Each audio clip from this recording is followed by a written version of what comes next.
Sebanyak 910 narapidana di Lapas Kelas 1 Makassar memperoleh sertifikat jasa konstruksi pasca mengikuti pelatihan jasa konstruksi. Hal ini dilakukan untuk meningkatkan sumber daya NAPI.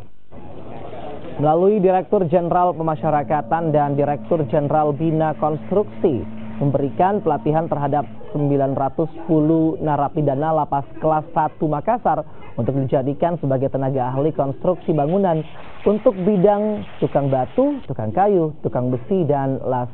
Program pelatihan ini untuk meningkatkan kemampuan narapidana yang bertujuan meningkatkan sumber daya manusia atau SDM agar berguna di tengah masyarakat saat keluar dari lapas usai jalani masa hukuman. Satu orang. Jadi ini akan terus bergulir. Ini tahap pertama di sini. Mudah-mudahan nanti akan ada lanjutan. Ada lanjutan di September, akan ada lanjutan. Dan tentu dari apapun yang sudah dilatih, pengennya mereka punya langsung dipraktekkan. Jadi jangan diendapkan.